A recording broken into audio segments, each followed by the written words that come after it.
Professional wrestling is the one true sport.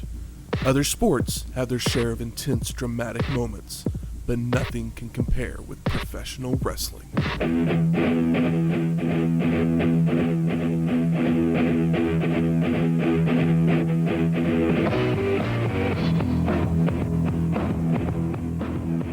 Welcome to Wrestling History X, where three friends come together to talk about the stories behind the matches.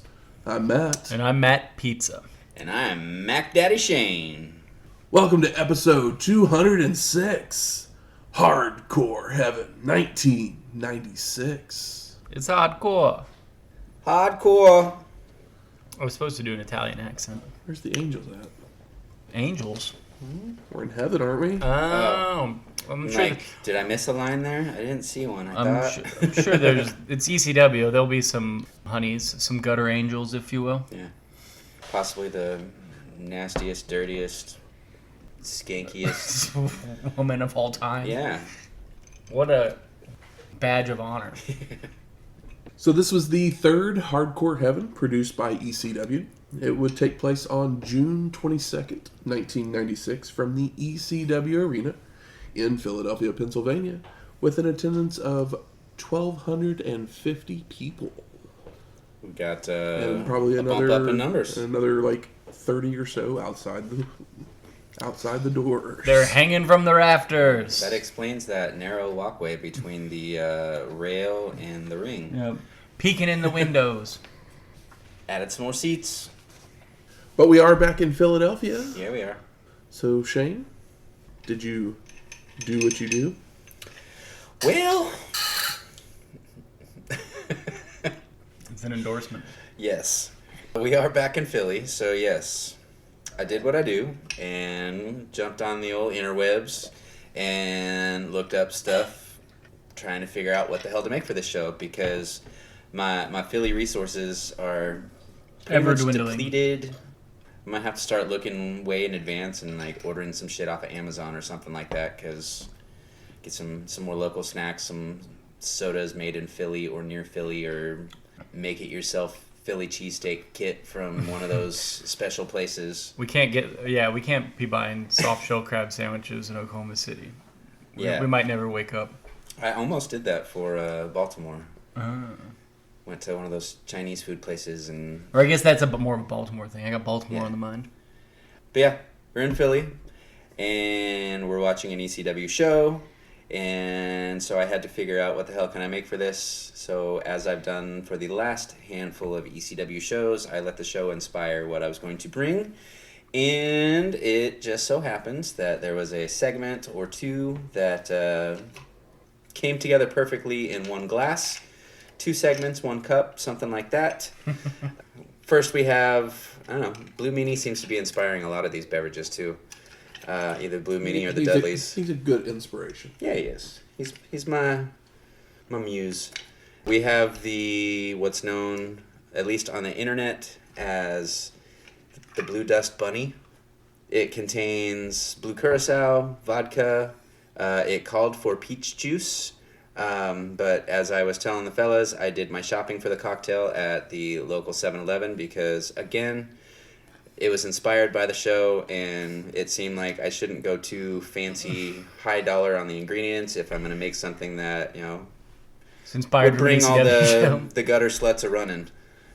So I picked up a can of sliced peaches and a can of peach nectarine flavored Red Bull, and yeah. You dry shake it in a mixing tin, which means using no ice, and then pour it into a glass filled with ice. I topped it with a little extra Red Bull because there was still some left over. Can't let it go to waste. Yeah, and then discovered that we had some peach schnapps on the refrigerator still, so I added a little dribble float on top of it, and then garnished it with one of those canned sliced peaches. Oh yeah, I used some of the juice. I don't remember if I said that. Some of the juice from the canned peaches. You could definitely taste it in there. Oh yeah. Yeah. Very nice and sweet and refreshing and pretty, served up in these lovely Star Wars glasses, or Star Trek. Dare you? I'm not a fan of Did you either. get fan of either one. Did you get Nichelle Nichols? Who did I get? No, No, I got Bones. Damn It Jim. Yeah, the Nichelle Nichols cup is my favorite. But it tastes like a pixie stick in a good way. But that's what I was like. I took a sip and I was like, tastes like a pixie stick. So it kind of works. It works. The dust is real. It's liquid candy. It's dusty. It's got a kind of like a powdery candy taste. Yeah, which very is sweet funny. and citrusy and peachy and It went down easy. yeah, as is mine went evidenced right by the down glasses, empty glasses in front of me, and then mine just has a little sip so far out of it. But I like to make mine last. But pretty damn tasty. Thank you again, Blue Meanie. I'm gonna have to start tagging you in all of these Blue Meanie inspired drinks because the Blue Meanie Teeny was pretty damn tasty, and now the Blue Dust Bunny is. What you do is you just go through every liquor and just add blue carousel. Pretty New much. cover name. I don't know. I'm not sure how whiskey and blue curacao is gonna taste, but The blue meanie weenie. You garnish it with barbecue sauce. a cocktail weenie or a what are those called? The canned Oh, the Vienna sausage. Vienna sausages. Yeah. My grandma used to feed those to her toy poodle. I mean, yeah, I'm gay and all, but I don't know if I want Blue to meanie even weenie. consider thinking about a blue meanie weenie. I mean, I don't know that any of us want to think about. Yeah, I mean, the last guy you want to see naked from an ECW show. Pretty much. Well, yeah, maybe Sal Boamo. At least the Blue Meanie is the Blue Meanie. Oh shit. So like Sal Boamo is like probably last place. Blue Meanie. What's a endorsement? I just typed in the word blue meanie weenie, and this is what you get. Oh, it's just the Blue Meanie from the movie. Yeah. From what movie? From the Yellow Submarine. Ah, yeah. Oh, okay. Because that's what he's named after. That's right. That makes sense. You didn't realize that was where the name came from? Yeah, I did. Oh, okay. But like, not Yeah. two and two together at the moment. Yeah. Wasn't. I'm like, wait, there's a blue meanie movie? It's a Beatles movie, but he makes an appearance. Yeah. So something that would happen right around the same time as Hardcore Heaven, actually the very next day, Super Mario 64 would be released, Wahoo. becoming the best-selling Nintendo 64 game of all time, with nearly 12 million copies sold. Damn. More than GoldenEye? Oh yeah, I mean this was the Mario title always is the best selling one. I mean, it also, I think, came with the console. Yeah, so it was like the launch game. I didn't think about that. I remember the first time I saw a Nintendo 64, my mind was blown, especially with Wave Race because the water. It's like, holy shit, the water looks real. But I never had a 64. I had a PlayStation, but I didn't do the 64 either. I do remember the butt Same. slam thing blowing my mind. And 64 was great because if you had a friend who had it, it was made for butt couch slam thing. co-op for, you could do 4 players on a lot of games. GoldenEye, which I hated because I wasn't good at it, so it wasn't fun. I always just got killed. Yep. The wrestling games, of course, the THQ wrestling games, and then W versus Night. NWO. Revenge. That was such a good game. It was great. And then, what's the other? The Mario Kart. I mean, come on. Even Mario Party. So I didn't do much on the 64. I had friends that had them, so. That was at the age where, 18, 19-year-olds at the time playing video games wasn't Yeah, it wasn't. Was like socially baby. acceptable. It's Yeah. like, you're too old now. You should be getting a job. You need to enlist in the military or, do something real. And now it's job training for a lot of corporations to sit at home and just play a video game. Never would have ever thought that playing video games on the internet could be a fucking lifestyle. But call me old, call me lame, but I still don't get it. Yeah. So yeah, I didn't do much on the 64. My sister bought one, and we had one on display at Blockbuster when I worked there, but I didn't like the controller. Yeah. I'm It an did old have a weird school. controller. I'm an old school Nintendo, Super Nintendo controller. Even Sega Genesis.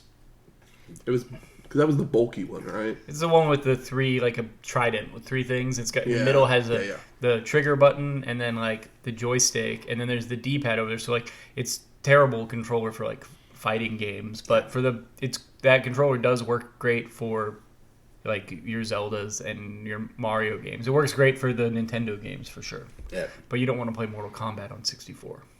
Definitely not. Yeah, I couldn't get into it, so I gave up my games from there on because it was like, I don't like this controller. Virtual Boy was, it's fucking stupid with your red lasers that burned everybody's retinas and. But yeah, Mario 64 it's probably just the best 64 game, I'd imagine. I mean, I can't think of anyone. I like that, and I mean, that, and I think we've pretty much named the ones that like everyone that the Zelda game, and knows the ones that people still are willing to go back and play. Yeah. Didn't they come out with a new Donkey Kong for 64? I think so. Yeah, I think it was one of the Donkey Kong Country. Yeah, I think it was like one of the last games to come out on 64, but I don't think it was super successful. But Donkey Kong Country 1, 2, 3, give me a break. These games have incredible soundtracks, but those are Super Nintendo. Well, let's talk some ECW. We get a title card flying in with name, location, and date of show. Very Laser Quest looking logo. The logo is not very ECW looking. We then get Joel Gertner in the ring trying to hype up the crowd. And he's stuttering through Michael Buffer's famous lines to make sure that they don't get sued. When Sandman comes running out and he canes Gertner. ECW. Crowd's going crazy. Sandman then cracks a beer before caning Joel some more, before telling Missy to bring out Bob Artis. Now, Artis was the ring announcer going back to the Tri-States wrestling days, all the way up to about November to Remember 95. That's kind of when Gertner took over the full-time job. And Sandman gives Bob a choice. Do the job we all know you can do, or end up like Gertner, before telling Hyatt to welcome him back properly with a kiss. We then go to our first match. Mikey Whipwreck versus the franchise, Shane Douglas. I mean, what a way to start a show. Mm-hmm. And Shane argues with the crowd before reaching out for a handshake. And Whipwreck tentatively shakes his hand before Douglas turns to flip off the crowd. Basically like being like, see, I can do this. You don't know me. Fuck you guys. I can do a clean handshake. Mikey hits an arm drag takedown to start, but the franchise fires back with a back elbow and stomps. Shane's whip is reversed, allowing Whipwreck to hit a back body drop and several drop kicks. Kick his ass, Mikey. Sending Douglas out to the floor. Back in the ring, the franchise nails a corkscrew vertical suplex before going low on Mikey's balls. Shane then locks on the Texas Cloverleaf, only for Whipwreck to crawl his way to the ropes to break free. Douglas hits a chop block to keep up the legwork when Mikey yanks the franchise through the ropes to the floor. Whipwreck then dumps Shane into the crowd before leaping off the top rope with a somersault plancha out onto Douglas. Ooh, nasty fall. Mikey then tosses the franchise into a guardrail, chokes him with his boot before nailing a slingshot elbow drop over the steel. Shane's rolled in, followed by Whipwreck delivering a slingshot rolling neck snap for a 2 count. That's fun. Mikey then sends Douglas to the ropes and attempts a dropkick, only for the franchise to hold onto the ropes, causing him to miss. Shane then locks on a figure 4, only for Whipwreck to escape with an eye rake. Douglas then sends Mikey to the ropes and attempts a dropkick, but Mikey holds on, causing Shane to miss, allowing Whipwreck to headbutt his Allegheny River and lock on the figure 4. Know your own medicine, brother. The franchise smacks the ref to give him time to escape as he cries out in pain, only for Mikey to make it even better by hitting chops to the chest of Shane. But the ropes are finally made, forcing a break. But Douglas is having a hard time standing, so Whipwreck heads up top for a missile dropkick for a near fall, followed by a DDT for a 2 count. The two then fight over a whip when Mikey's sent to the ropes, but he comes right back for the franchise to hit a belly-to-belly suplex for the pin and the win. Good opener. Yeah, a mostly wrestling match. A little bit of crowd stuff, nothing wild. Great to see ECW open with a wrestling match. Yes. That was a nice change up from the... I mean, yeah, they had Sandman come out and beat the shit out of the announcer or whatever, but Yeah, and it's actually also start with a real match instead of, here's just some jobbers for Sandman or whoever to come down and beat the shit out of for a second. your best heel and everyone's favorite babyface. Yep. I mean, come on. Joey Styles is in the ring, and he introduces Baron Von Stevie and Blue Dust. And it's Stevie Richards talking like Baron Von Raschke, continuously holding up the claw, while the meanie is dressed like Gold Dust, but in all blue. They're both great gimmicks. Very Yeah, funny. I was trying to figure out for the longest time who Stevie was trying to be, because I was assuming it would be somebody that was aligned with Gold Dust, and it wasn't coming to my mind whatsoever, because he was holding up his hand and putting on the little bald cap or whatever the hell it was on his head, and yeah. Definitely. Now it makes more sense, because I didn't hear him announced as Baron Von Stevie. Definitely a deeper reference than Goldust, who is currently a top of the mid card star on the most watched program. And Joey has some great lines here. He says if he wanted to work in a circus, he would have stayed home in Stanford. Ooh. And Meanie looks more like Dusty Rhodes than his own son. Yeah, that would got me. And Stevie talks about the quest that Raven had sent him on to find the trashiest slutbag in the world. The slimiest woman. And tonight, he will be bringing out that girl. Blue Dust then creeps Styles out by being on his knees in front of him, while Baron Von Stevie tries to lock Joey into the claw, only for Styles to no-sell, smack his hand away, and just leave the ring in disgust. Yeah, he gets a pop for it, too. Richards then rides Meanie like a horse down the aisle to the back. I love that he falls off and gets back on. I mean, these guys are great together. We then go to our second match. The FBI of JT Smith and Little Guido versus the Dudleys of Bubba Ray and Big Dick Dudley. I hate that we don't get Fly Me to the Moon now that we've heard Fly Me to the Moon. Fuck. And Sign Guy, Chubby, and Dances with Dudley are also out there. And JT takes the mic after they pose for the crowd, saying he has a surprise for Guido. That he has another Goomba in the back. Introducing Sal Balamo, who comes out in his gladiator gear. I mean, had to happen sometime. Yes. It's been a nice little break without Sal. So. Balamo is always creeping around the edge. Kind of see him. Kinda. And the last time we saw Balamo was at the night the line was crossed, episode 111. So Big old break for a big old boy. that's right. And Sal calls Smith the most Italian man he's ever seen before insulting the fans. And Bubba then takes the mic and wonders where Devon is. Curious as well. I mean, he's my favorite part of this team at this point. Before taunting the Italians, and then says his name without stuttering. Oh my god! Before slapping Smith. Rude. Bubba Ray then says that Devon is a piece of shit, but he did get one thing right. Thou shalt not fuck with the Dudleys. Before attacking the FBI from behind, and the match is on. Bubba slams and splashes Guido multiple times, while Big Dick clubs away on JT. Bubba Ray with a crossbody in the corner on Little Guido, while Dick chokes Smith with a boot. Bubba Ray then hits a slingshot gourd buster on Guido, followed by yanking him out of the corner and stomping on his sausage. Big Dick nails a lariat on JT that turns him inside out, while Bubba grabs a chair to use on both Italians, but Little Guido bails out to the floor. Bubba Ray goes out to the apron to leap off onto the Italians, but he basically goes over the top of them into the guardrail, allowing the FBI to take advantage momentarily as Bubba reverses a whip to send Guido into a guardrail. Bubba Ray then dumps Little Guido into the front row, using a chair before throwing him back into the ring, and grabs Hat Guy's hat to wear for the rest of the match as the crowd chants, "Where's your hat?" Back in the ring, the Italians fire up by knocking Bubba back down to the floor and hitting a double clothesline to Dick.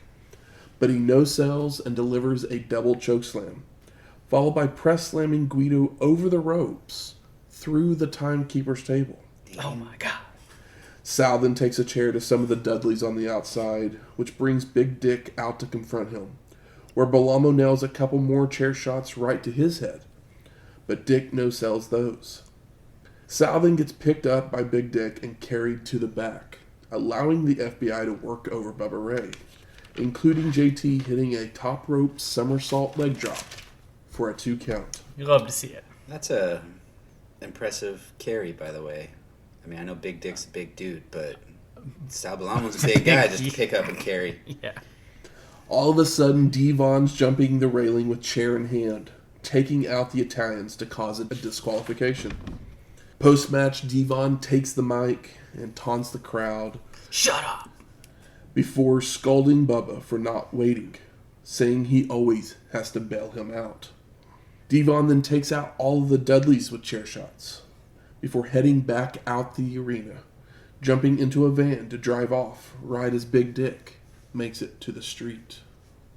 One of these days, those two are going to run into each other. They're never in the same place at the same time. It's like evil twin and evil twin. It's almost like a wrestling angle. It's fun. I mean, Devon's awesome. Tough love. Yes. Shut the fuck up. Yeah. Big Dick ain't here.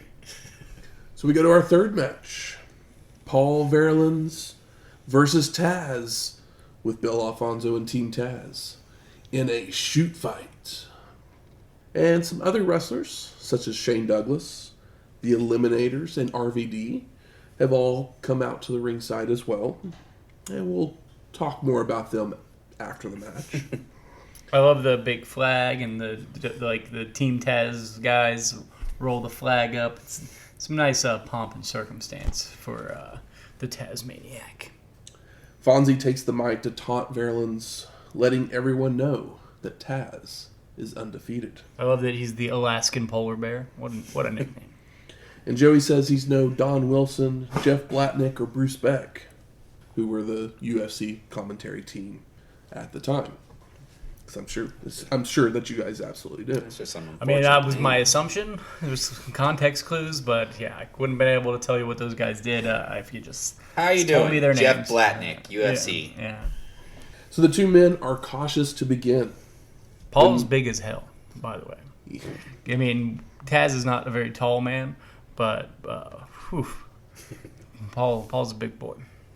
When the human suplex machine shoots in low for a single leg takedown, transitioning into a forward armbar only for Paul to roll out. Taz goes in again, but Varelans is able to overpower the human suplex machine and get him on his back, forcing the human suplex machine to escape. A pair of knees from Paul, but Taz grabs the third to take Paul down momentarily. Varelans is taken down again, with the human suplex machine jumping on top for some ground and pound. But Paul blocks and transitions into an arm breaker, forcing Taz to make the ropes. Varelans then nails some more strikes when Saturn all of a sudden leaps off the top rope with a missile dropkick to the back of Paul's head. Ooh. The human suplex machine then deadlifts Varelans up for a T-bone suplex and locks on the Taz mission for the stoppage and the win. With a little help from a friend. Post-match, Team Taz is celebrating in the ring while Paul is rolled out. Bullshit.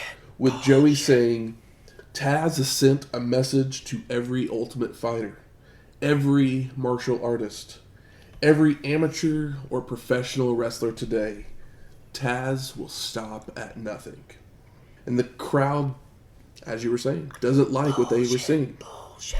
But the human suplex machine just uses it as he grabs the mic to tell the fans, you know what? You know what? You're right. That was bullshit. And you know what else? I fucked you again. It's so good. Taz fucked you again. You thought you were going to see a shoot?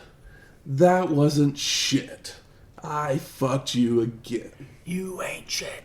You ain't shit. As the human suplex machine continues with, tell me when you're done. Remember, you people pay to see me.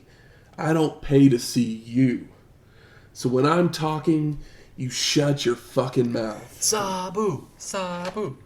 I think that "You Ain't Shit" might be one of my favorite chants. It's really fun. So some interesting notes about this match. Heyman was worried Varelans was actually going to shoot on Taz. Well, those weren't shoot knees, brother, because his little knee lifts didn't look Which too is hot. why the other wrestlers were out at ringside as an insurance policy. Ah. So basically, if he started doing something, they could jump in. The Saturn dropkick was the finish of the match. But the stiffness of it was not. Perry had been instructed to knock him out just in case, which he did anyways. So the suplex was actually Taz lifting him dead weight. Okay, I was wondering. I mean, that he really, suplex looked pretty really rough. kicked the shit out of him. That's what a real suplex looks like when they're not working together. Heyman also had another way to try and appease Varelans. Oh, God. He would have Missy Hyatt promise him a blowjob if he went through with everything as planned. Jesus. But when he That's got dark. to the back to collect, she informed him that she didn't fuck jobbers. Ouch. God damn. I mean, I don't really approve of the blowjob tray, but that's pretty fucking wild shit, dude. That's scummy as hell. Missy's got her standards, eh? That's the most ECW shit I've ever heard. Wow. Fucking, yeah. Telling the guy, it's like, hey, you'll get a blowjob if you don't shoot on this guy. Like, what the hell? It's not like, what does he give a shit? $50? I mean, UFC's not the way it is now, but he was getting more than $50 for an ECW. I mean, they probably got more than $50 tonight, but it probably wasn't a whole fucking month's worth of rent. We then get Raven, Stevie Richard, and Supernova making their way to the ring. And Stevie takes the mic and says he has found Raven's dream skag, bringing out Lori Fullington, Sandman's ex-wife. Man, think about that board game, Dream Skag. What was the game, Dream Phone? Is that what it's called? Is there a dream? I know there's a Dream Crush. Yeah, there was a game my cousin had. I know. And she's probably more like Shane's age. Yeah, it was like a blind date type thing. Yeah, he's like, you had cards that were like cute boys, and you like called them on the phone to try to find out which one had a crush on you. Yeah. And we haven't seen... Dream Skag. Never played that game. I played it with my cousin as a kid because she had the game. And it was a cool gimmick. Aw. So it happens in California, huh? I mean, it's 90210 era for sure. And we haven't seen Fullington since November to Remember 94, episode 133, as Peaches. Peaches. And she comes out and gets down on her knees in front of Raven, followed by the Sandman coming out as well to say he doesn't care, and that he's not affected by the mind games, saying he already pimped her out to the entire locker room before leaving to the back. And we cut to Joey in the booth, where he tells us Raven has a mystery opponent tonight, when all of a sudden Freebird hits. Bad Street. Or at least it did in the arena. Yeah. But we get Bad Street USA, which it's not the worst trade-off. I mean, no, I love this song. Yeah, absolutely. Bad Street. So we get our fourth match.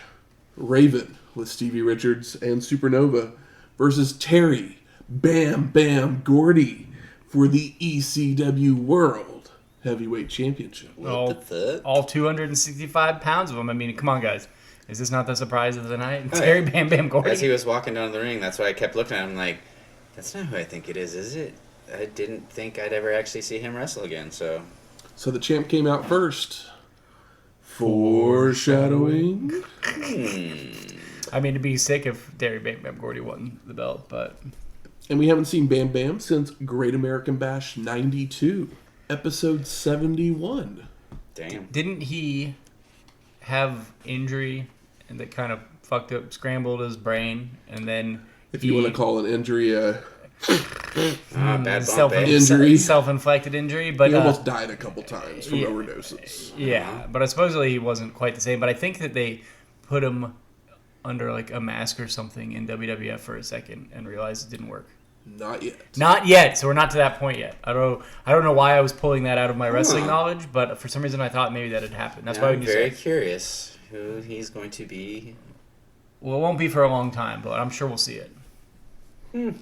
So Gordy goes to town on Raven, throwing him to the floor and into the crowd, using chairs and fists, and making their way to the concession stand where the cameras can't see them.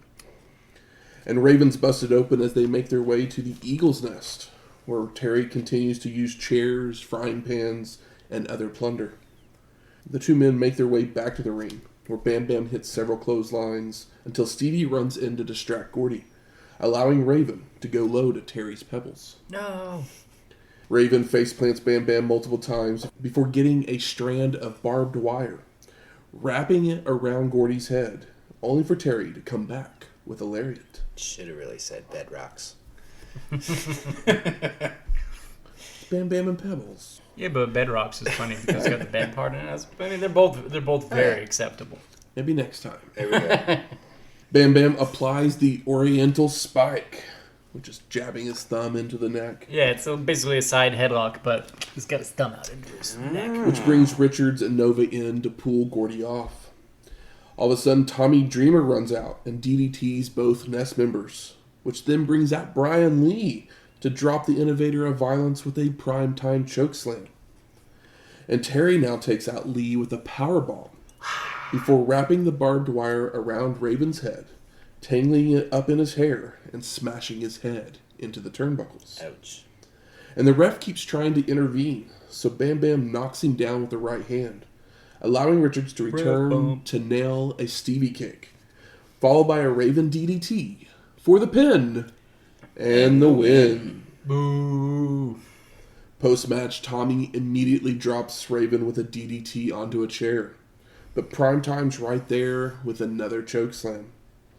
And the Nest continues working over Dreamer and Gordy when Sandman would come out, caning everybody, sending Raven running. Sandman then stalks after Raven when Lori and her son Tyler come out, dressed like Raven and standing between the two men. Kid's name has to be Tyler. It's 1996.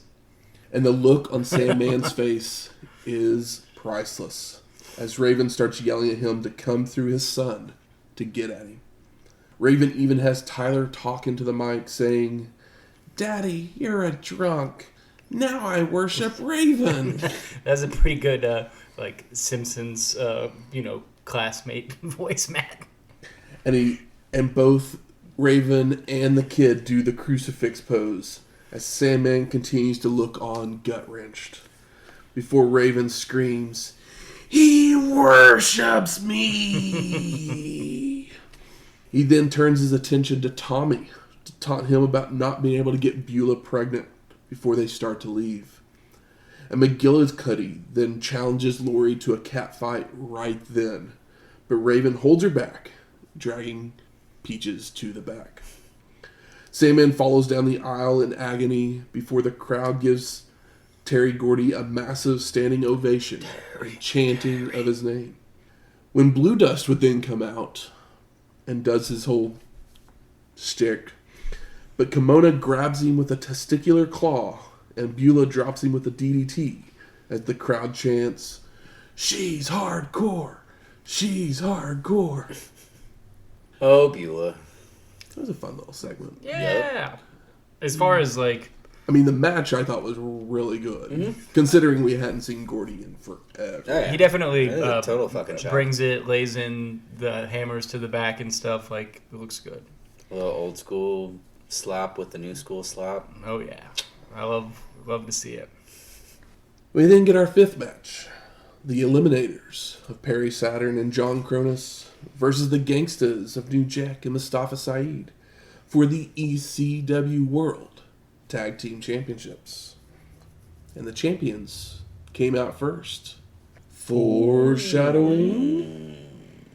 And Joey tells us this is the Gangstas' last chance at the titles. But as they make their way out, the Samoan Gangsta Party attacks them.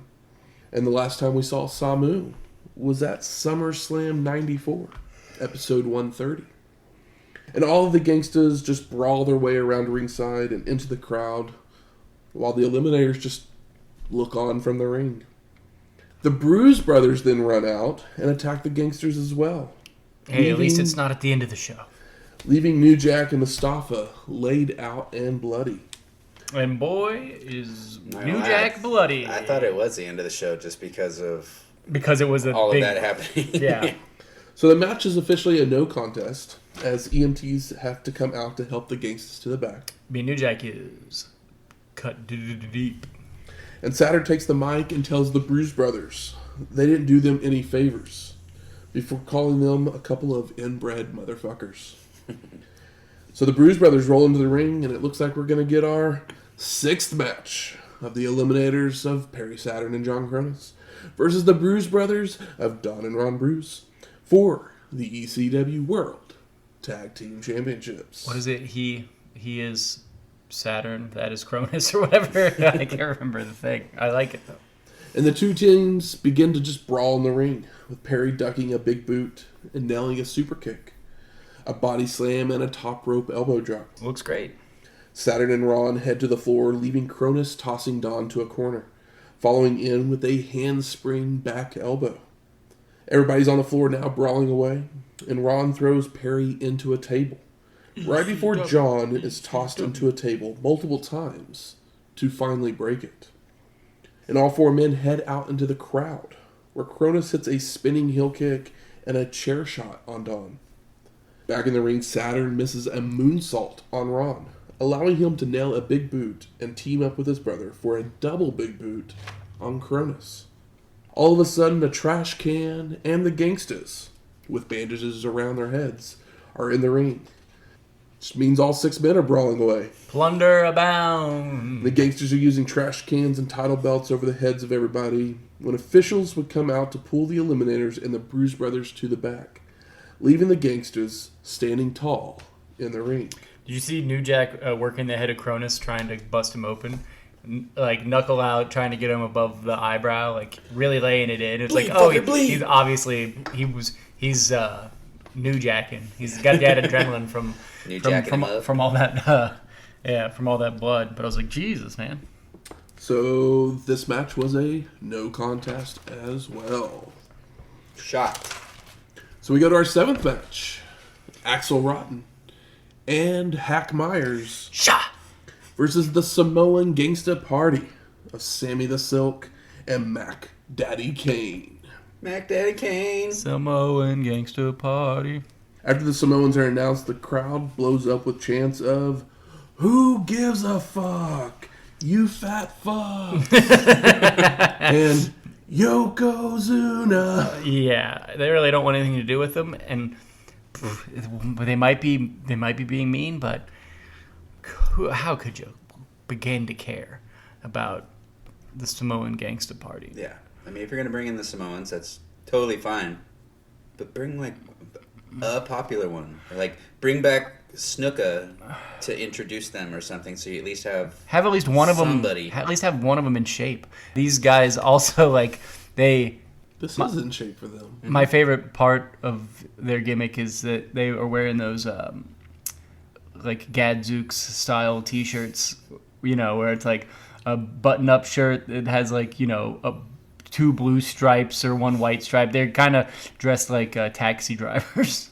That's great. So Axel and Mack Daddy start shoving each other and throwing punches before they trade headbutts. Kane then body slams Rotten, pummeling him with stomps and right hands, only for Axel to come back with a clothesline for a 2 count. Hack with some shaw punches on Mack Daddy, but a rake of the eyes allows Sammy to tag in, where they shove and strike each other. The old shove and strike.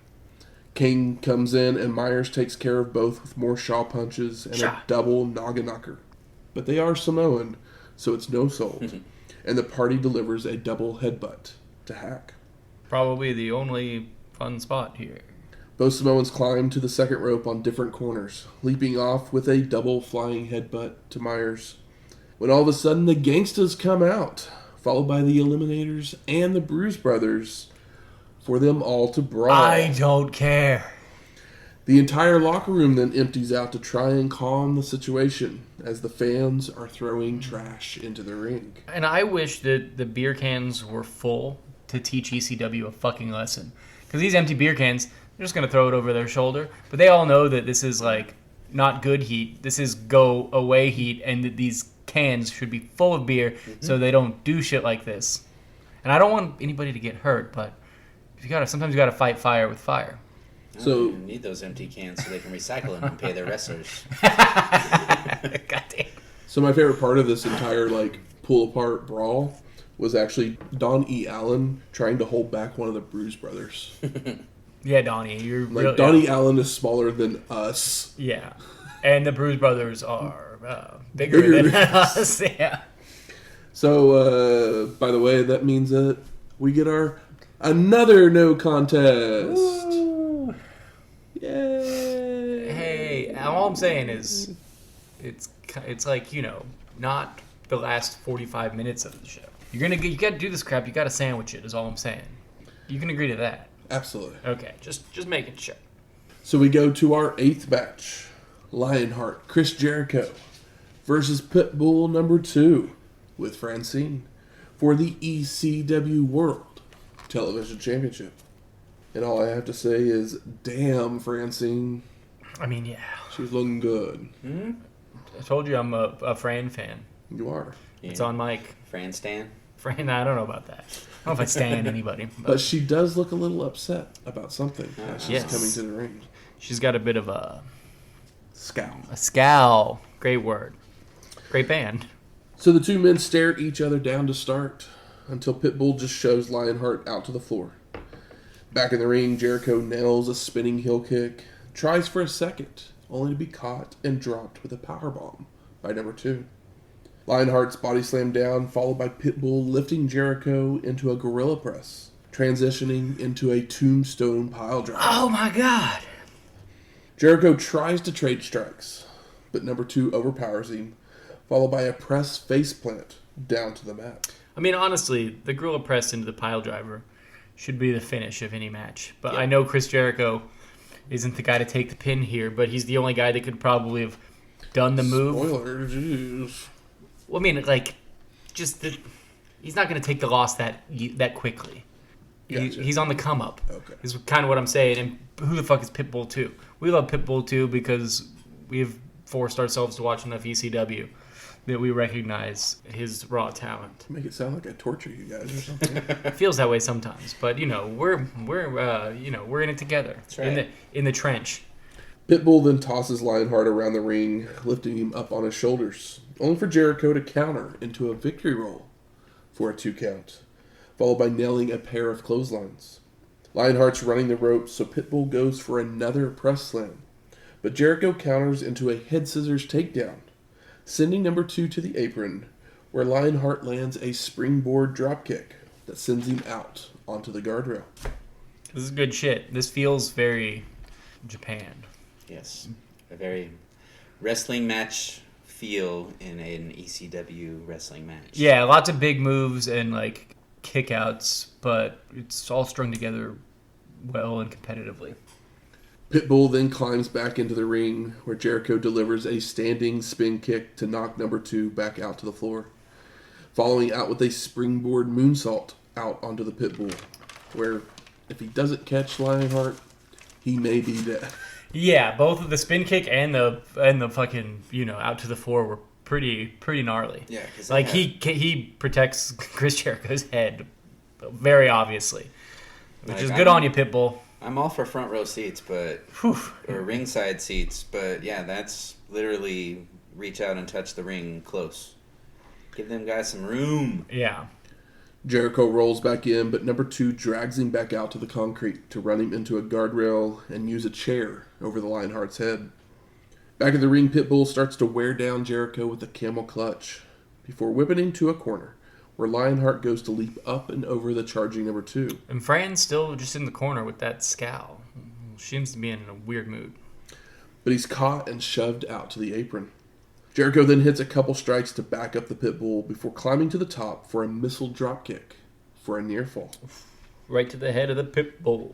The two trade strikes when Lionheart hits an enziguri for a 2 count. He goes for a Thez press, only for number 2 to catch him and hotshot him across the top rope.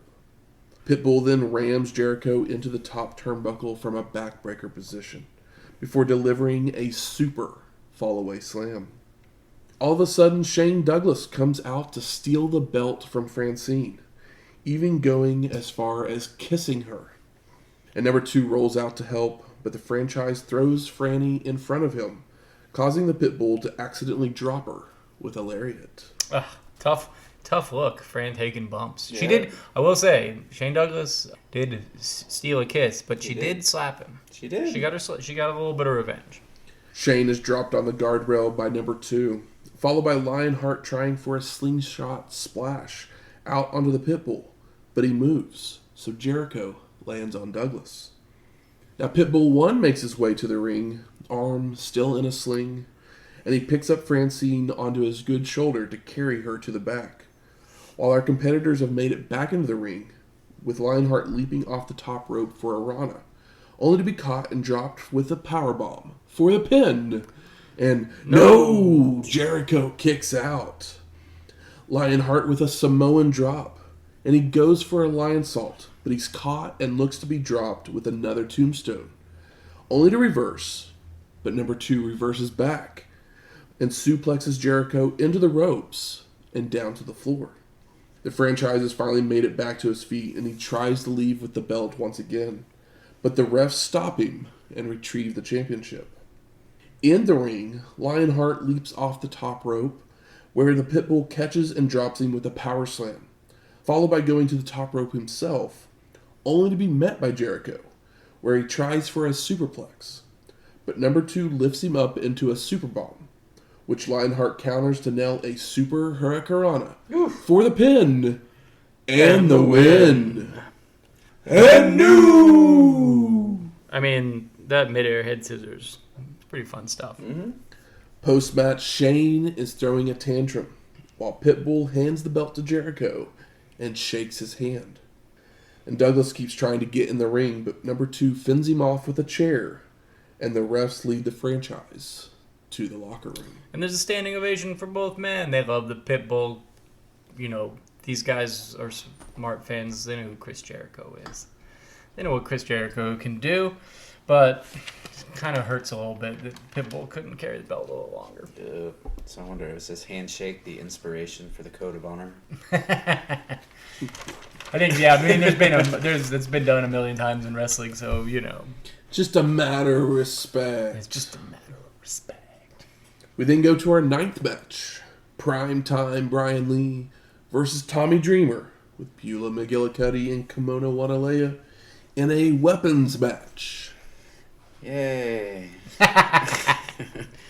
So the ladies are pushing shopping carts full of weapons out to the ring, which draws the attention of Primetime, only for Tommy to come out through the crowd behind him to attack. And the two men start brawling away in and around the ring, using guitars, signs, trash cans, whiteboards, when Lee goes after the forehead with a bottle, before slamming Dreamer's head on the timekeeper's table. Tommy responds with a box crate and tosses Primetime over into the crowd, Music's still playing. before saying, "We're headed outside." And there's all the standbys, like 30 to 40 people are like just hanging out at the entrance of the arena. I'm sure some people follow him out too.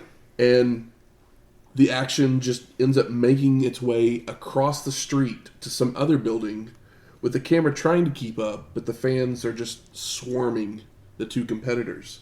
Very similar to last week, where the crowd is into this kind of brawl, similar to the Sullivan and Benoit. Like, you know, we don't give a damn if the camera's here. We got to see this. Yep. Dreamer's thrown into a box truck and then into a steel garage door, and he slides down the door, leaving a smear of blood. God. Lee just slamming his head into the door multiple more times, only for Tommy to get a chair to use to bust open Primetime, followed by slamming him into the garage door several times as well. And they make their way back to the bingo hall parking lot, as Joey calls it, the massacre on Swanson Street, and the chants of ECW ring out. They continue to pummel each other, bashing each other into various vehicles before making their way back into the arena. And when they get to ringside, more weapons are used, such as chairs, cookie sheets, steel mailboxes, and violins. And Dreamer checks to see if Primetime's syndicated, before grabbing another guitar. But Lee ducks and chokeslams Tommy down to the mat. It's funny that, like, there's wrestlers that probably got paid less to be on this show than the violin cost. True. Primetime then grabs a cinder block and a baseball bat, placing it on Dreamer's manhood, only for Beulah to come in to try and save her man. But Lee looks to chokeslam her as well. So Kimona rolls in, and with her back to the hard cam, opens her shirt to give Primetime the view of his life. Lee is mesmerized and drops Beulah, allowing her to grab a frying pan to smack over Lee's head, followed by Tommy nailing him with a stop sign and a DDT onto said sign for the pin and the win. Post-match, the Bruise brothers come out to attack Dreamer, and we clip ahead to see 3 tables stacked atop each other by the front doors. Yeah, not the nest, but like the balcony by the door. With Primetime choke-slamming Tommy off of the balcony through all 3 tables. It's gnarly. Like, you never, like, it looks like somebody dropped a boulder off of a cliff. Like, he just barrels through that shit. And it's funny, one of the brothers puts another table just to catch it. I think they were going to set a 4th table up, but he couldn't lift it up high enough. Yeah. I thought he was doing it as an insurance. If he missed, at least the other table would break the fall a little bit so that back of his head doesn't just hit straight concrete. Because, I mean, you could miss and just hit the edge of one of those tables and flip down to the floor, which would be disgusting and horrific. As if this wasn't. So at this point, on the network, it cuts to the next match. But in real life, one of the ropes in the ring had broke during the beatdown of Dreamer. And ECW needed to buy some time, as someone had to drive all the way across town to get a replacement part. So, what did they decide to do? Let's send Kimona Wanalei out there to do a striptease, guys. I mean, she's a professional. She was actually a dancer at one point. Oh, she's not currently? She might still be. Yeah, I just assumed, not like today, but I just felt like it was in tandem. Like this was just a thing she did on the side. ECW. Which it might be. She basically just comes out in like a black see-through outfit that really leaves nothing to the imagination. She has a towel that she keeps putting over herself and like taking off the lingerie while keeping the towel on to kind of tease everybody basically. At one point, she like goes back towards the wall, and there's people putting dollar bills through a hole in the wall, which was pretty funny. At one point, she does drop the towel completely, but leaves her arms like in front of her nipples. I think she had little pasties on her nipples. She finally takes the lingerie completely off, but the towel's still on as she waves to the crowd and leaves to the back. I know I tried to bring it up over here just for fun, but because I didn't watch it. Matt said to watch it. I don't feel silly. I didn't watch the striptease, but it's like... I didn't watch it either. Who cares that much? Forgot all about it. You can find, like, there's like a 7-8 minute version of her dancing. I don't think it's the full thing. I'm sure she probably made more money stripping than she did in ECW. Definitely. Because it looks like she's pretty good at what she's doing. No public nudity. But that was to waste enough time, and they got the ring fixed. So we go to our 10th match. Rob Van Dam versus Sabu. Hell yeah. And Joey actually mentions the ring ropes breaking, while the homicidal one comes out with a neck brace on from the last encounter these two had. Yep, where they bolted a stretcher job. Sabu kept getting off of the stretcher. But, it's because he's Sabu. By the way, it ended up being like almost an hour and a half between the end of the Dreamer match to when Rob Van Dam Sabu started. I mean, she didn't dance. It was literally. There was like, oh, it's taking so long. It was after midnight. We got to get somebody when the out match started. So like they almost were like gonna call the match off completely. Damn. I'm glad they didn't, because this gets interesting. So Sabu targets the legs with a drop kick and stomps before hitting a springboard leg lariat for a 2 count. The Homicidal One goes to a chin lock, but he's shoved into the ropes, and you can hear them snap. Pop! I mean, I don't know how to do the pop sound, but it's a very, very loud pop, and you immediately know what happened. The two competitors just look at each other for a moment while the entire crowd lets out a moan of disappointment. And RVD is visibly pissed. Sabu, not as much. You're used to this shit. Yeah, Sabu could fucking work with fucking, the wall, a pool noodle. But RVD is visibly upset. I'm not blaming him. Sabu goes to grab a chair and throws it at Van Dam, then sets it up for a triple jump moonsault, which brings a cheer of relief. They both roll out to the floor where RVD tries to suplex the Homicidal One onto a table, but he reverses to crotch Van Dam on the guardrail, followed by Sabu going back into the ring so that he can fly through the ropes with a tope suicida, knocking them both into the crowd. Can you imagine the crowd just being like, at least they're gonna fucking do it. If anybody can do it without the ring, it's these guys. And I also love the chant, fuck the ring. They brawl through the crowd, tossing chairs at each other.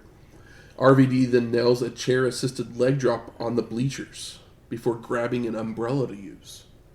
Back in the ring, Van Dam climbs to the top, and he leaps off with another chair-assisted somersault plancha for a near fall. Did you see that after he does the guillotine leg drop in the bleachers, like the camera goes to Sabu and you can see Sabu like trying to get the blade out of his wrist? The camera just like quickly moves back over or whatever, and he's taking a while, but it was pretty funny. I was like, they're like, oh shit, yeah, I'm not supposed to record that, but they could have cut it somehow. You would think they have more than one camera, right? The Homicidal One recovers with another drop kick to the knee and connects with an air Sabu in the corner. And both men are hurting as Sabu seems to have broken his hand somehow. And that's when I realized he wasn't looking for a blade. His hand was broken. So he tries taping it up to continue, allowing RVD to throw a chair at the Homicidal One. Van Dam then sends Sabu to the corner, grabs a chair, and does a roll with it. But it doesn't land right, as the chair opens up with the legs sticking up. RVD then monkey flips the Homicidal One right on top of it for a 2 count. Yeah, it's crazy because it's like, you couldn't get that to happen if you wanted it to. Yeah. It's just like, he does the roll, is supposed to leave it behind, but it like pops open. It's like, ooh, yeesh. RVD then grabs an arm bar to wear down Sabu before using a chair over the head and a standing moonsault for a near fall. The Homicidal One continues with another drop kick to the bum knee, and he follows with a slingshot bulldog for a 2 count. He goes for a back suplex, only for Van Dam to flip over and go for an O'Connor roll. But they end up tumbling out of the ring to the floor. And there's a spot in the match where I think it's right after he monkey flips Sabu or whatever. But you can hear a female fan yell at RVD, and you can't quite hear what she says. But he yells at her to get the fuck out of here. It's like, I don't know. I want to know what she said, but. As RVD gets back to the apron, Sabu lays it in with strikes, allowing him to set up Van Dam teetering on the middle rope with his upper body hanging in the ring, where he delivers a slingshot Arabian press guillotine for a near fall. At this point in the match, both these guys are obviously super winded. Like, they're not, the ropes have probably helped quite a bit. They're having to dig deep. The Homicidal One then heads outside to grab a chair, but when he returns, he eats a Van Daminator, sending Sabu out to the floor, followed by RVD flying out with a tope con hilo. Van Dam then keeps up the attack, tossing the Homicidal One into the steel railing. But Sabu avoids a charging RVD, sets up a chair, and he springs off of it onto a table to hit Van Dam on the guardrail with the air Sabu. The Homicidal One then bridges the ring and the railing with a table, slamming and setting RVD onto it before climbing back into the ring. He sets up a chair, but he then notices that Van Dam has slid off into the crowd. So Sabu changes the target and hits a triple jump splash out to the front row. Jesus Christ. The homicidal one gets RVD on the table again before rolling back into the ring to then nail a triple jump DDT through the table. It's crazy. The third jump, like, I had to rewind it a few times because he does the jump, and I thought his, like, feet hit the table, and then he DDTs RVD. No. He just grabs his head midair and, like, falls back, which is obviously very dangerous. A little bit. Back in the ring, Sabu sets Van Dam up to finish him with another triple jump moonsault. But the broken ring comes into play as the homicidal one crouches himself on the broken rope. What a smart man. RVD is back to his feet and he leaps off a chair with a sidekick, knocking Sabu out to the floor, where Van Dam continues the punishment with chair shots and tossing him into guardrails. RVD then props up a chair across the railing and suplexes the homicidal one onto it before they head back into the ring for a near fall. Van Dam then tries for a super fisherman's buster, the same move he won with at Matter of Respect. Call it a callback. It's a callback. But Sabu is able to shove him off to the canvas and fly off with a DDT. The homicidal one then returns to the top rope, only for RVD to meet him there to hit that super fisherman's buster for a 2 count. Van Dam goes for another fisherman's buster, but it's blocked and reversed into one of his own by Sabu. The homicidal one then heads up top to nail an atomic Arabian facebuster for the pin and the win. Sabu gets his win back. Post-match, Paul Heyman makes his way out to check on Sabu. And it looks like they're worried because everybody should be. These guys were winded 5 to 10 minutes ago. As RVD gets carted out on a stretcher, followed by EMTs tending to the homicidal one as well.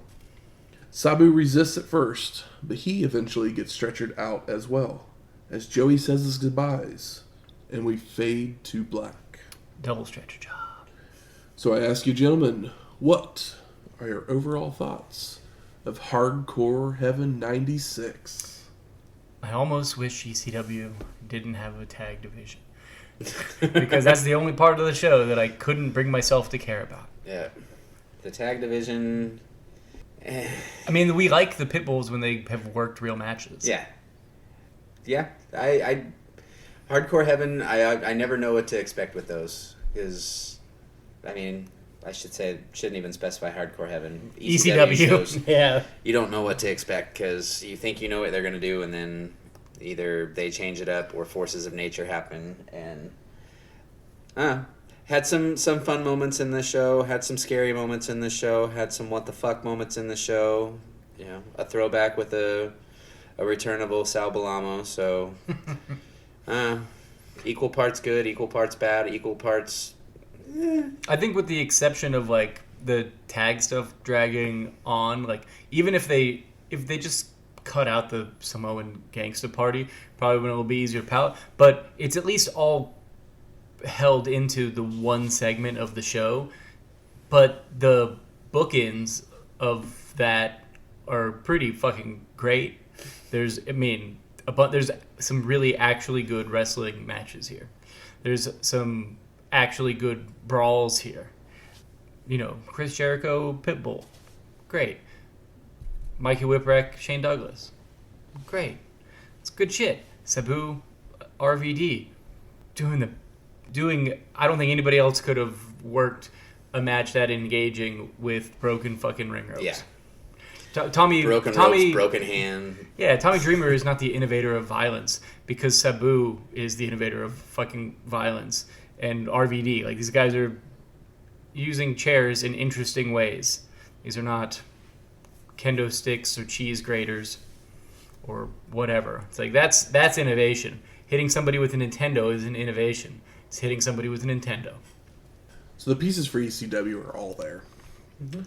But this shows the reason why they're always going to be the third promotion. Mm-hmm. It has There's no way in hell they ever could have been not the third promotion. I mean, they could. I think they got really close at one point when their talent level was high. I mean, they just didn't have the money. I mean, if they literally had any money at all, they could have But I don't They think could have given either one of the other two. But most of run. this stuff isn't going to be on a cable channel. I mean, they have to have better TV. They have to get on pay-per-view. They have Yeah. to make more money. I mean, Everybody was gone by the time they got that. but just not concerning myself with the business side of it. But yeah, like they're succinct. It's just like Yeah. everything's going. This show has so many great moments, but the disappointing stuff, and obviously not all of it was under their control. Mm-hmm. It does drag the show down. As you said, the tag team stuff. It's just like this complete, like, It's so not engaging. what is this? Like, it makes no sense to just continuously They do a blade job. the same They come back. thing There's over frying and pan. over again. It's Like, basically the same. It's like four half-ass matches in a row. Oh. even if the Eliminators and Gangstas had been the exact match that we're expecting, at least we could have had it, so we would have been done with it. But now we have all these the Samoans, we have the Bruise brothers. It's obviously leading towards like some kind of 4-way tag team match, which is going to be what we just saw. so horrible Yeah. that we might actually get a finish. But you know, But there's still two teams that didn't take a pin. yeah, So- who knows what's going to happen. Yeah, it feels like the snake eating itself. You know, it's just like, okay. I shouldn't say I can almost guarantee, but seeing what RVD and Sabu did with broken ring ropes, Yeah. I feel like this match might have been an all-time classic It's if special. those ropes aren't broke.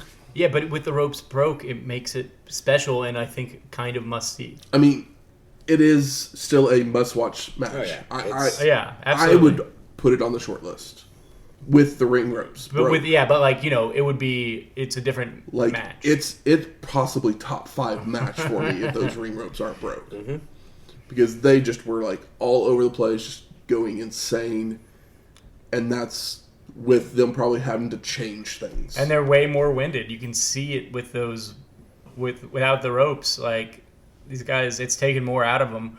Like I know, but that extra little spring to have for those triple jumps makes a big They difference. lost their bounce back from actually running in the ring. They lost their, lift off point from doing all of their insane shit off of the top of the ropes. When they go out for the brawl and come back, it's just like, oh shit, both guys are blown up. And RVD is real blown up.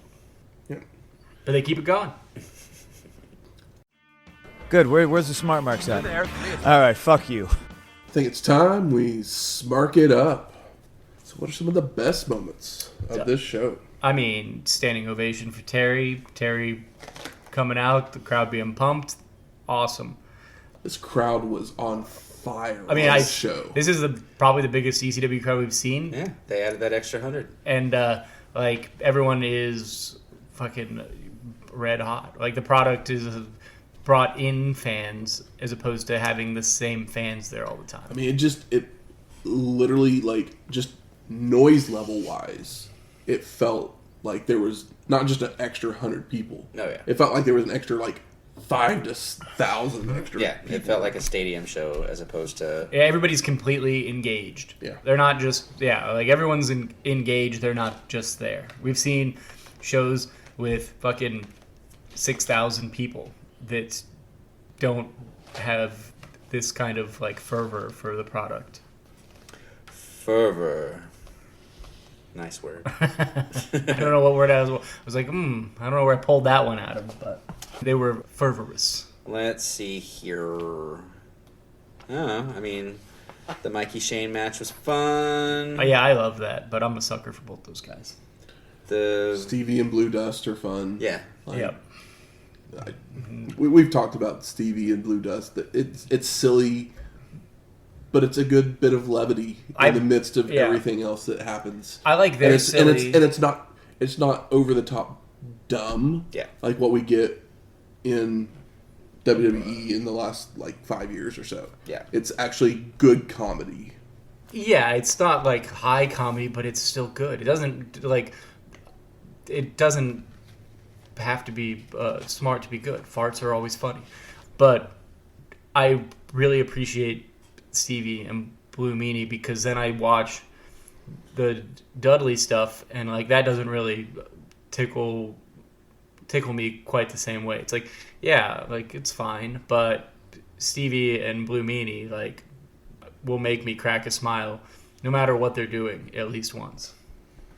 Taz's promo after his match, that was Wonderful. Yep. mwah, like perfect, because he literally used what the crowd was giving him Right back at him. and just turned it on him to keep his heat. Yep.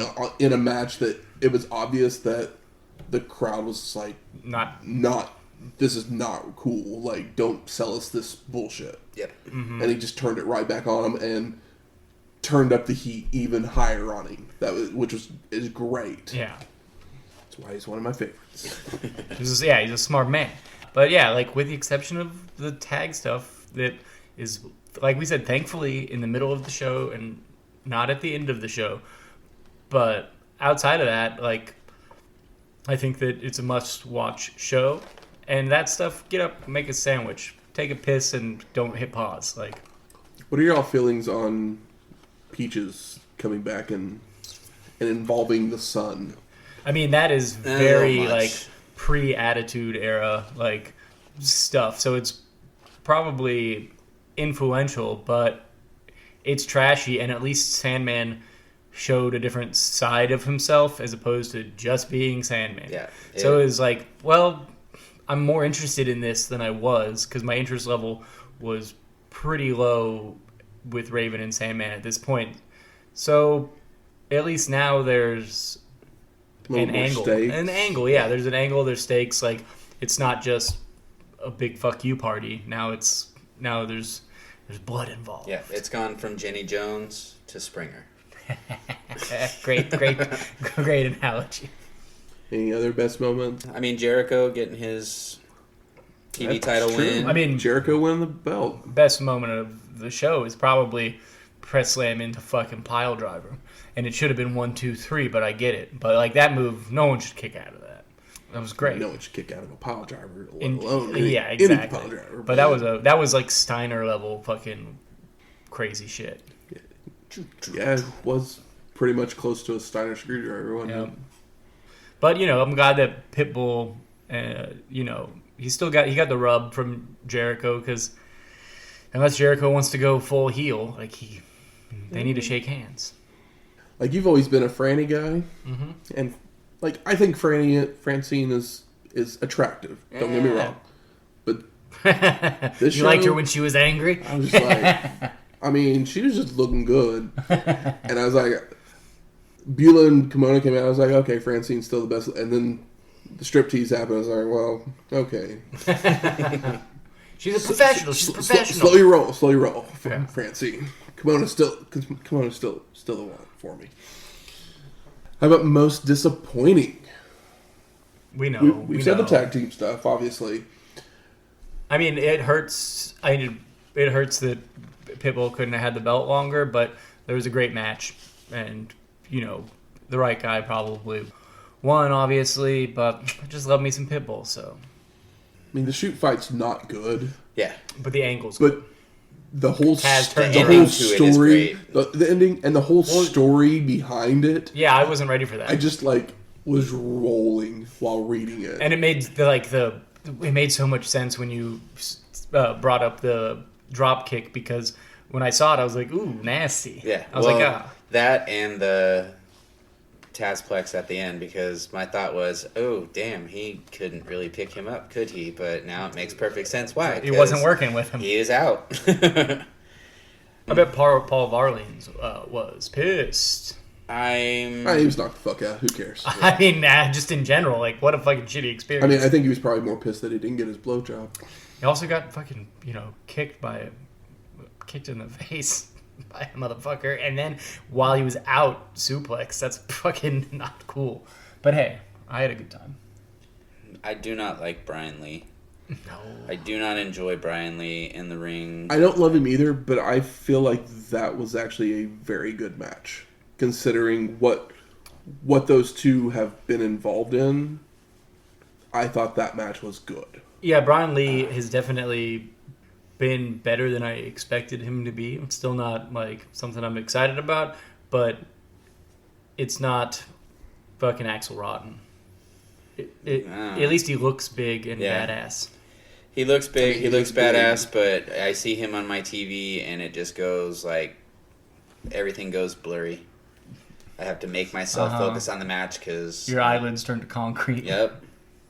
Maybe he'll get to the point where he entertains me, keeps me excited to watch, but usually he's one of those where he changes factions here real soon and joins a better quality faction. Oh, okay. Is he Italian? No. Okay. How would he look in glasses with no lenses? Big dick too. How about best performer of the night? Sabu really kept it all going. I mean, Sabu and RVD. It has to be them because of the rope rings. Yeah, but I think Sabu was keeping it moving. It felt like he was the... I think you have to go Sabu just because he is known for botching shit. Mm-hmm. And literally, I think the only botch was him actually tripping on the ropes because it looks kind of silly when he did that. Yeah. Because it's like you could have actually tripped on the ropes because they're broken. Yeah. But I mean, I think they're just pulling out of their ass. I think he was worried that he was going to do it and the entire ring was just going to fall apart probably. That's why he did it the way he did it. But also the spring too. It's like I imagine when they crotch themselves or whatever, they put their hand out so they can kind of catch the rope or whatever. But here it's not going to do that. So if you crotch yourself, you fucking crotch yourself. At least you take the time to make sure that's all calculated. I mean, I know we didn't get to see it, but throw Missy a couple of flowers there for having some standards and not blowing Paul Varelans. I mean, if you really want to see Missy Hyatt give a blowjob, I'm sure we can find that video somewhere too. Okay. I don't care. I'm fine. No, I'm good. How about most surprising? Bam Bam. Yep. Bam Bam was so good. 110% the most surprising. Because who would have thought? I was not expecting to see Roman Reigns' brother wrestling in ECW. Is that that's Silk Mack or Daddy, Mack Daddy? Mack Daddy Kane. He's the oldest soon to be brother. Rosie. Yeah, as soon as he was on, or I saw them on TV, I kept looking at him like, that can't be him, is it? Could it? And then I started trying to do the timeline in my head, and all right, well, yeah, I guess it's only 5 years or so before he makes his actual debut. So, all right, yeah. From superhero or from Samoan Gangsta to superhero in training, party. But with a little 3-minute warning, That was 3-second warning, or something like that. 3-minute warning too, wasn't he? Yeah, that was probably the best gimmick he ever had. Yes. Multiple rope breaks. Yeah, I mean, I knew that the rope broke because you told me about the striptease thing, but when it broke, when the match started, immediately breaks, I was like, oh, shit. I wonder if this is where Paulie makes that much-needed phone call to Vince McMahon of, we need a new ring. It's not very far away. Making their way to the ring. It's trivia time. Uh-oh. So this week, the category is TikTok. Tick-tock on the clock, but the party don't stop, no. And you're going to get 5 points for the closest answer. You can still be over. It's not Price is Right rules. It's just whoever is closest. So I'm going to give you a show and a match. You're going to tell me how long that match was. Alrighty. The show was ECW Hardcore TV from June 1st, 1993. And the match is everyone's favorite gladiator, Salvatore Bilamo, versus Super Destroyer number 1 with Hunter Q. Robbins III. How long was that match? Shit. All right, I got a number. Let's see. I don't know. That's the number that popped in my head. So. All right, Michael, show me your number. Whew. 4 minutes and 26 seconds. Shane with 3 minutes and 23 seconds. Our heads in the right space. Michael gets the point. Oh, give us that number. As it was 4 minutes on the dot. I almost went 425. Give an extra second. What did you guess, though? 426. Ah. I know. We were close. 37 our head was seconds in away. our head was in the right space because hardcore TV gets it away. Sal Boamo Destroyer. I mean, Exactly. it's good. It's fun. Next week, King of the Ring 1996. Hey, that sounds fun.